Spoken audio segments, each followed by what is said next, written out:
Bien, amigos, bienvenidos una vez más, como siempre, ¿no? A nuestro espacio a través de este video podcast desde USA por Venezuela USA ORG, nuestro canal en YouTube y nuestra página venezuelausa.org. Hoy celebrando el Día del Periodista, justamente con grandes amigos que quisiéramos recordar, no solamente como pioneros, sino también vamos a estar hablando de los influyentes que ellos tuvieron, ¿no? Y es porque justamente, a ver, recordamos en Venezuela, para los que nos están viendo y que son venezolanos en los Estados Unidos, son periodistas, están celebrando y están en Venezuela, hubo una iniciativa, la primera, creo que fue en todo el país, pero una de las primeras en el Pacto Andino, ¿no?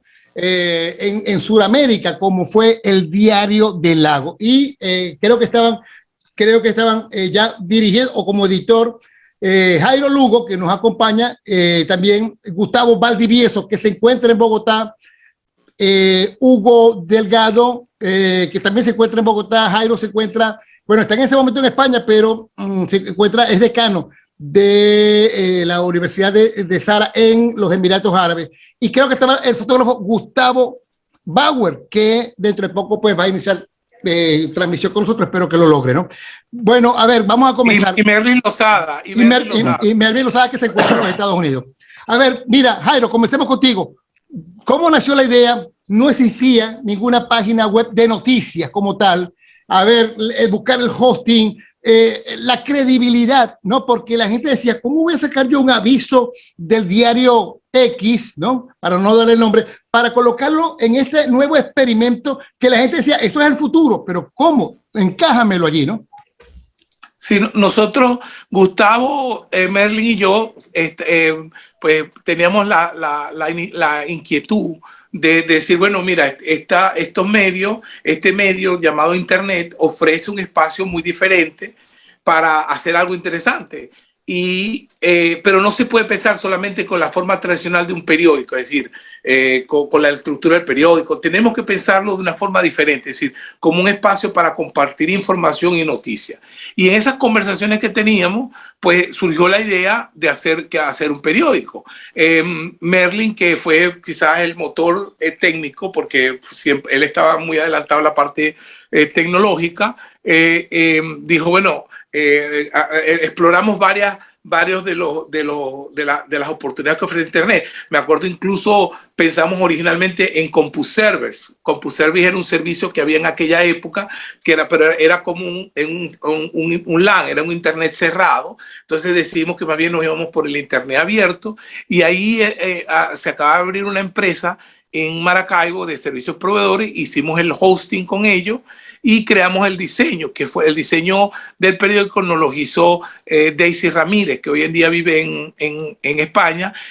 Merlin diseñó la parte tecnológica y Gustavo Valdivieso y yo pues la parte, el contenido editorial. Aunque a la final los cuatro comenzamos a hacer la parte editorial, hacíamos las noticias. Teníamos a nuestro gran mentor, Pablo Bacín, en Caracas, que nos producía información desde Caracas, muchos tubazos. Y además que hay que decir que al principio, pues, para llegar a la gente, porque no todo el mundo en el 95, 96, 97 tenía acceso a Internet. Una de los grandes contribuidores fue Guido, en Global. Guido Briceño. Que siempre nos leía en su programa en la mañana. Después nos empezaron a leer los otros programas en la mañana porque realmente hacíamos periodismo investigativo, dábamos buenos tubazos, buenas primicias, y ahí es donde el periódico, el medio comenzó a tomar mucha fuerza. Fue definitivamente el primer medio, lo que llaman nativo digital, porque no venía de un periódico tradicional, no venía de un medio tradicional, sino que fue creado exclusivamente en el Internet. ¿Y cómo fue la reacción? ¿Cómo fue la reacción, Gustavo? La reacción del público. ¿Hubo público? ¿Se les acercó? ¿La gente lo veía como algo raro? A ver, cuéntanos un poco cómo fue la reacción. No, mira, yo recuerdo dos cosas. Una ya la mencionó Jairo, y es el hecho de que muchos medios empezaron a reproducir nuestros contenidos, no solamente Guido en Global TV, también, y discúlpenme, pero yo estoy hace muchos años desconectado de mucha gente en Venezuela. Yo tenía un compañero en la universidad que era locutor de radio hacía muchos años y tenía un programa, no sé si era el Águila Negra, algo así. Semprún, no era Semprún. Bueno, en radio, en radio. Rómulo Enrique Pedro Socún. Pedro Socún. Pedro Socún Machado, exacto. Y Pedro, por ejemplo, el que hacía el Águila Negra, él también leía las noticias del Diario del Lago en la mañana. Entonces, la primera cosa fue eso, los propios periodistas de medios tradicionales reproduciendo los contenidos nuestros.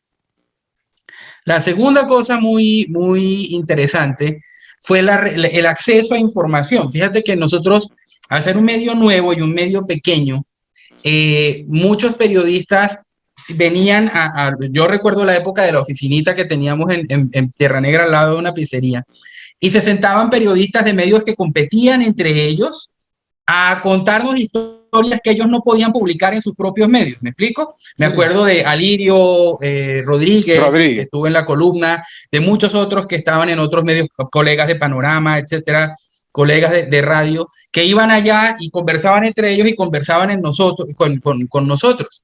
Me acuerdo de la libertad que te da, lo que dice Jairo, ser el propietario de medio, porque me acuerdo que nosotros invitábamos, una cosa que a mí siempre me molestaba es que cuando los políticos o los empresarios quieren convocar a los periodistas, los invitan a almuerzos o a desayunos, ¿no?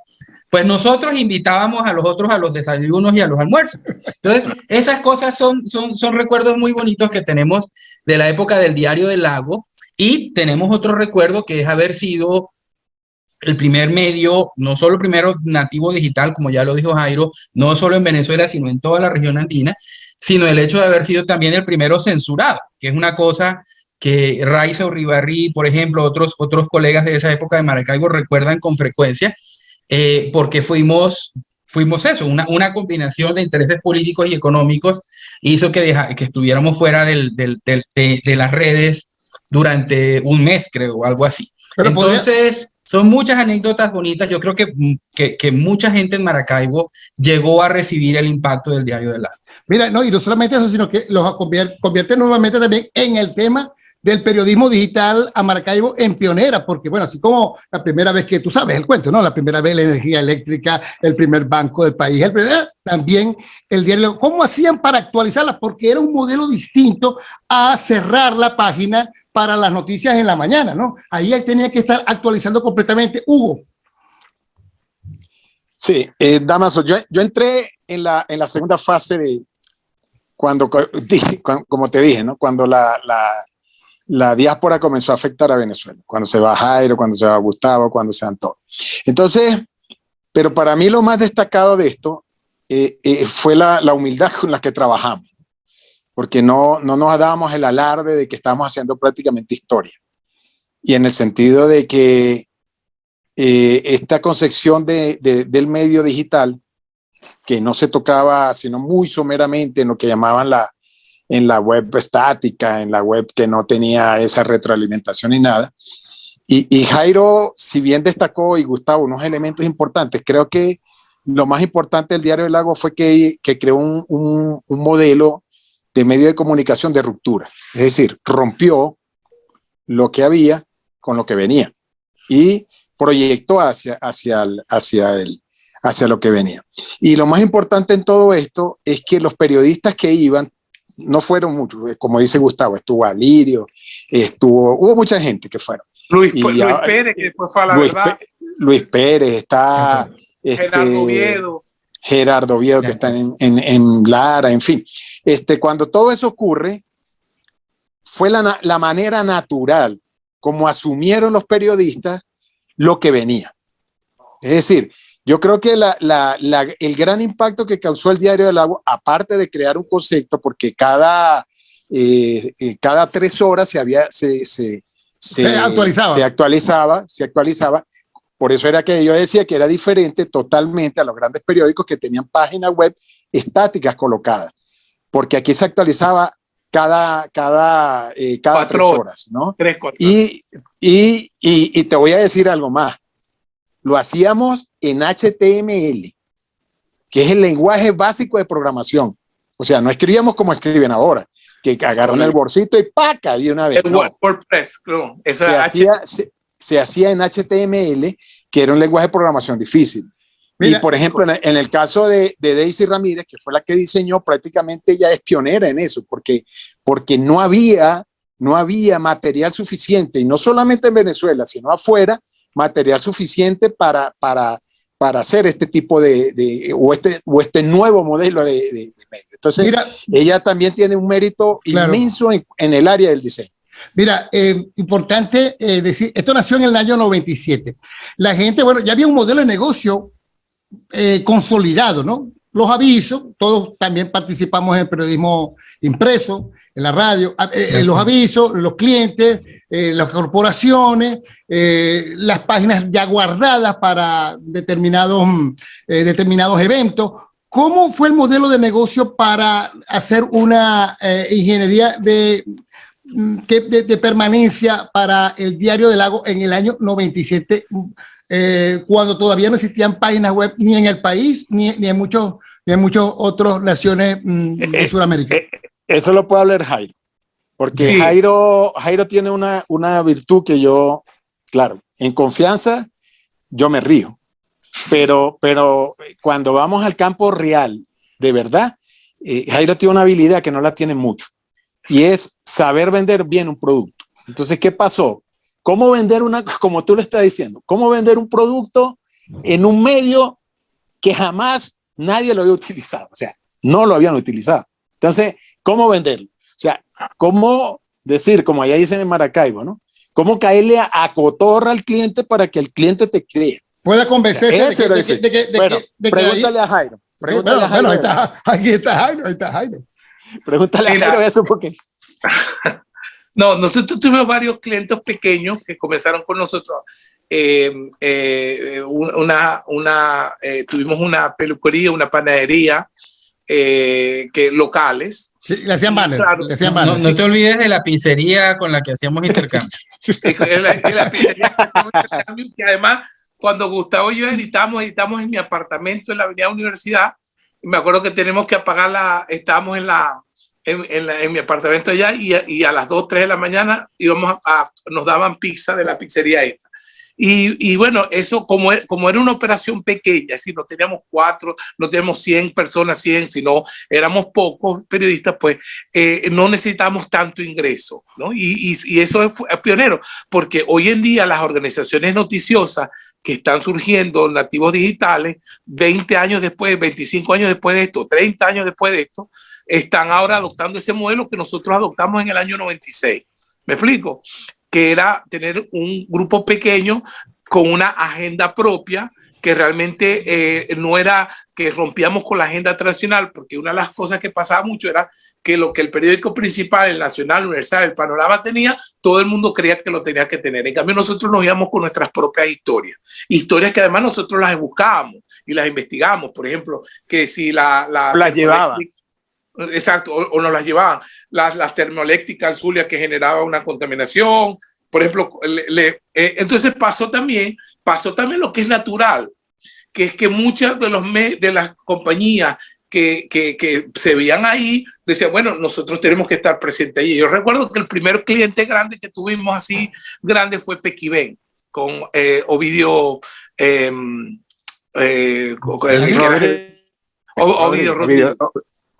Rodríguez. Y fíjate que nosotros seguíamos cuestionando la calidad ambiental, los problemas ambientales que generaba Pequiven, y sin embargo ellos nos anunciaban sin compromiso, sin problema. ¿Me explico? Que es como se tiene que hacer en la democracia. ¿Me explico? Porque es y tuvimos varios clientes pequeños, que es el modelo que realmente se podía hacer en ese momento. Como decía, la cuestión, los costos era nuestro trabajo, porque los costos de nuestro trabajo eran, básicamente, nosotros escribíamos la noticia, tomábamos la foto, hacíamos los videos, subíamos las informaciones, programamos en HTML, editábamos con una plantilla que nos había generado ya Daisy, que simplemente había que cambiar alguna cosa. Porque no existía WordPress.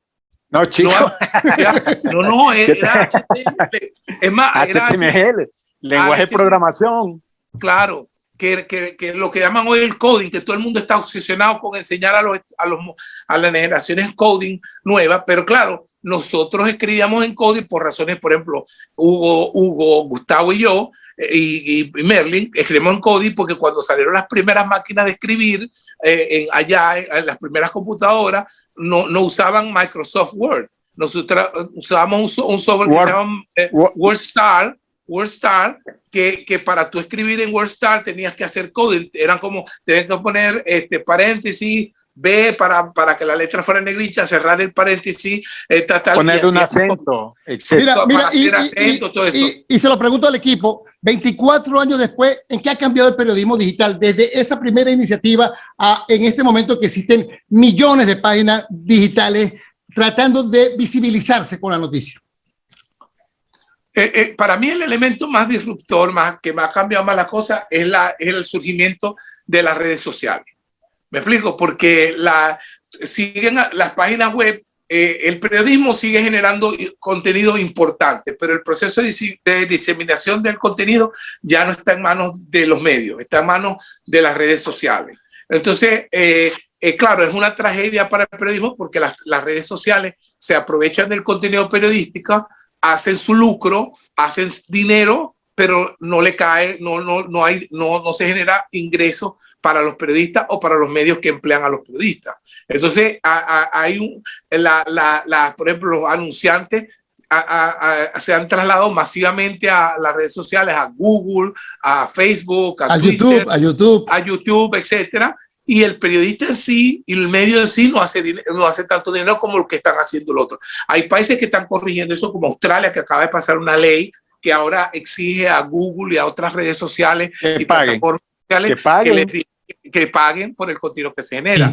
Aquí hubo un problema muy importante de miopía, tanto de las agencias de publicidad como de los dueños de medios de comunicación. De los medios de comunicación, la miopía fue que muy pocos dueños de medios comprendieron que esto era otro medio.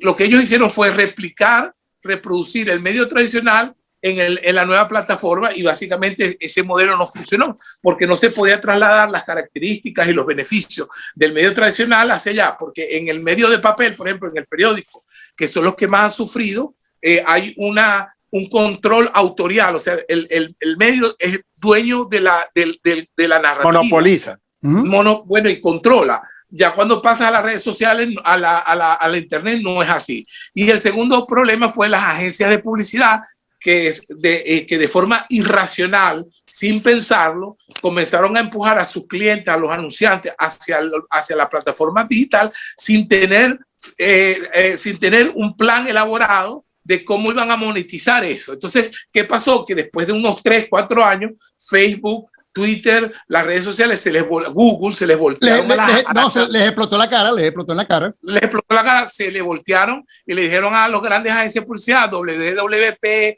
Walter Thompson, o Gilbert Matter, nosotros no necesitamos intermediarios. Si ustedes le quieren, le cobran por la actividad a sus clientes. Pues vayan a la base del paltó. O sea, por los carteles, les cobran por los carteles, por el arte. Pues. Sí, exacto. Pero o sea, ellos, como decimos en Maracaibo, como Chacumbele, él mismito se mató. Tanto los medios, los dueños de medios, tanto. Nosotros casualmente, porque de ahí por lo menos yo pasé del Diario Lago, pasé a cofundar el diario La Verdad.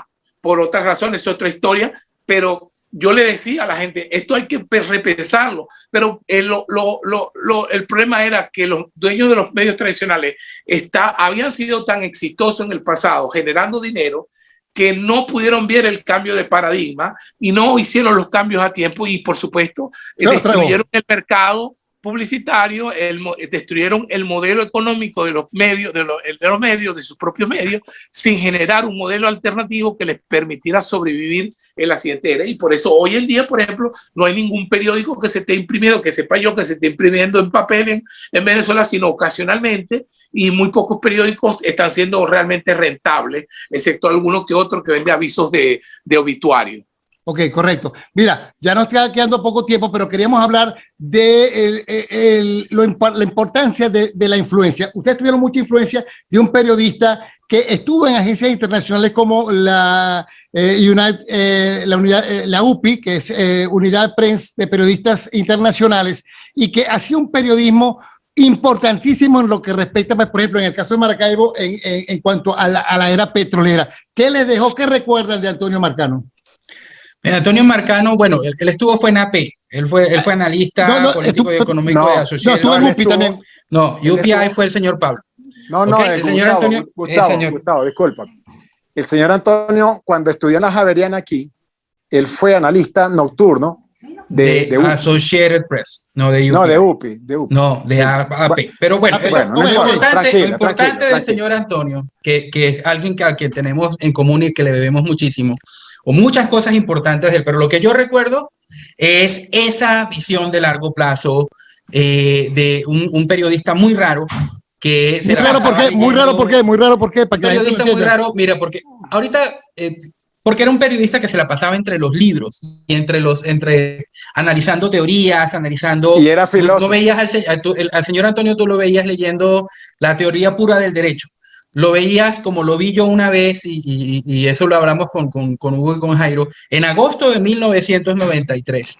Antes de que Samuel Huntington publicara El choque de las civilizaciones en la revista Foreign Affairs, el señor Antonio me lo encontré yo en la Plaza de la República de Maracaibo leyendo el Corán. Y le pregunto, señor Antonio, ¿usted por qué está leyendo el Corán? Sí, también, y luego Jairo lo siguió con esto de Military Review. ¿Ok? Pero ¿por qué estaba leyendo el Corán el señor Antonio? Me dijo, porque las guerras del futuro van a ser guerras religiosas. Los que tengan ¿Hace cuántos años? Los que tengan alguna idea de lo que les estoy hablando, cuando eso pasó, Al-Qaeda, que solamente se hizo famosa en el 2001 por el ataque a las Torres Gemelas, no había atacado el USS Cole, que fue la primera acción importante de ellos, y Samuel Huntington no había publicado El choque de las civilizaciones. Otra historia del señor Antonio. En 1973, cuando Pinochet da el golpe de Estado a Allende en Chile, él y otro amigo, al que ya mencionó Jairo, que se llamaba Pablo Bassim, y que sí trabajó en UPI, le dijeron a su cliente, porque ellos hacían análisis político y económico para McDonnell Douglas, la fabricante de aviones. Le dijeron, Chile se va a salir del pacto andino. En esa época no existía Mercosur. Efectivamente, no pasó a la semana siguiente, no pasó al mes siguiente. 2 años más tarde, Chile se salió del pacto andino. Y otra cosa que nos queda a todos que hemos sido de alguna parte de la diáspora de lo que fue nuestra Maracaibo en la que crecimos y la que fue la Venezuela en que crecimos. Como recordábamos hace un rato con Jairo, 1991, ni siquiera le habían dado los golpes de Estado a Carlos Andrés Pérez, y el señor Antonio nos decía, váyanse de Venezuela. Y efectivamente, más temprano o más tarde, todos nosotros tuvimos que salir de Venezuela. Eso por mi parte. Sí. Bueno, mira, nos quedan 3 minutos. A ver, ¿qué puede cerrar? Hugo, algo que quieras recordar? Te encierro. Para mí el concepto Antonio Marcano, que lo uno con Pablo Bassim, porque los tres tuvimos influencia de los tres, de esas dos personas. Sí, señor. Lo que decía Gustavo, ¿no? Fue la visión de ver el periodismo. O sea, fue una visión que no era común. Era una visión que no tenía límite, y como decía Gustavo, y lo insisto ahora, se lo dije, incluso lo había discutido con Gustavo Bauer, es una forma de hacer un periodismo que no es la tradicional, porque es una forma de hacer periodismo, como dice Gustavo, de estar leyendo, de estar preparándose. Nosotros estuvimos... Constantemente.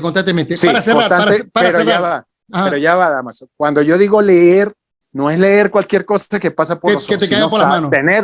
Tener lecturas profundas.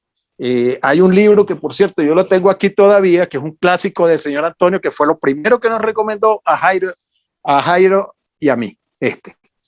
Política y gobierno. Entonces, sí. Y cuando tú lees este tipo de lecturas, son lecturas densas, que son de los años 70, pero tienen mucha vigencia todavía. Entonces, lo más importante, y es lo que insisto ahora, no es la tecnología, es la preparación es la formación. Tenemos un minuto, Jairo, para cerrar. A ver, sobre el periodismo del tiempo de Antonio, el que les tocó a ustedes, y el de las nuevas generaciones que están en este momento. Bueno, mira, yo creo que la mayor contribución para las nuevas generaciones de periodistas es el legado de ellos, tanto del señor Antonio Marcano como Pablo Bassim, que era la necesidad de hacer periodismo analítico, interpretativo, que no sea simplemente el reportar la noticia diaria, sin contexto, sin consecuencias, sin solución, Así sino hacer es. un tipo de periodismo que no solamente le diga a la persona lo que está pasando, sino las consecuencias de esos hechos y cómo eso va a transformar su realidad en el futuro lejano, a mediano plazo y a largo plano. La necesidad, si el periodismo quiere sobrevivir como institución política en la sociedad en el futuro, tenemos que entender los periodistas que tenemos que formarnos para hacer periodismo analítico, interpretativo y no solamente reportar la noticia diaria. Totalmente de acuerdo. Bueno, muchísimas gracias. Gustavo Valdivieso, que se encuentra en Bogotá. Hugo, al igual que Hugo, ¿no? Hugo Delgado también migró, ya tienes 1 o 2 años que migraste, No, Hugo, ¿no? no, menos. 6 menos, meses. un poquito menos. Y por supuesto, el pionero de haber migrado también, Jairo Lugo, que Fue el primero. salió primero que todos nosotros. Y en este momento ya, y te felicitamos porque ya tienes un nuevo desempeño como decano de la Universidad ya estamos aprendiendo a decirlo, de Sharjah, allá en los Emiratos. Sharjah. En los Emiratos Árabes, decano de la Facultad de Comunicación, ¿cierto? Correcto. Decano de la Facultad de Comunicación. Entonces, bueno, a ver, quisimos recordar un poco como pioneros de lo que fue el periodismo digital y también recordar un gran influyente dentro de este trabajo de esta generación, ¿no? De la que ustedes forman parte en el periodismo en Venezuela, como fue Antonio Marcano. Muchas gracias por hacer este trabajo especial sobre el periodismo que quisimos hacer aquí desde USA para venezuelausa.org. Muchísimas gracias. Gracias, Damaso. Gracias, Damaso. Gusto conversar con todos. Igualmente. Igualmente. Para mí. Bueno, gracias.